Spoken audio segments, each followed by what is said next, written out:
Hello મિત્ર, એક વાત છે, મસ્ત વાત છે, સાંભળવા જેવી. લાઈવ બની ગયેલો પ્રોગ્રામ છે આ બધો, હકીકતની વાત એમ બની ગયેલી એમ, એમાં જરાય ખોટી વાત નહીં. હું બરોબર ગામમાંથી ઘરે આવતો હતો, એવામાં અમારા ભાઈ જ થાય એક, એને મને ફોન કર્યો વળી. એ કે હે કમળિયા બાપા, શું? અરે મને બહુ ગરમી ચડી ગઈ છે, પરસેવાનો રેપ જેપ થઈ ગયો છું. તો મેં કીધું શું કરશું?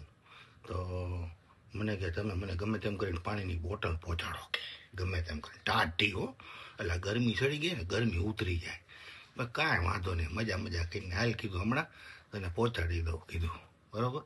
તો બે વળી એને કીધું ત્યાં, વળી મેં એમ કીધું કે ચાવી મારા પાસે નથી પૂરા, કીધું ચાવી કીધું જમતખાને વહી ગઈ છે, કીધું મારા ઘરનારી આવી, હવે ચાવી વગર શું કરશું કીધું.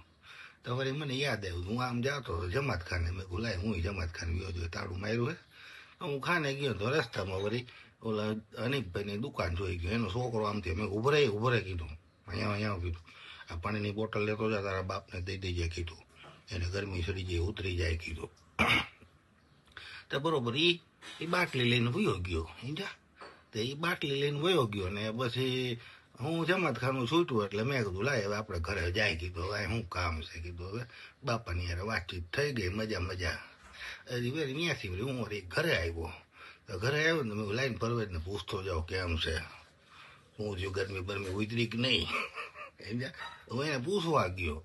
તો મેં કીધું શું થયું પરવેજ, કેમ રહ્યું? તો મને કે હાલ્યો દહ તમારા કે. મેં કીધું લાય બીજું શું હોય કીધું, દહ લેવા નથી આવ્યો, કીધું તારી ખબર કાઢવા આવ્યો. મારો દીકરો માને જ નહીં કોઈના બાપનું, આનું શું કરવું કયો જોઈએ.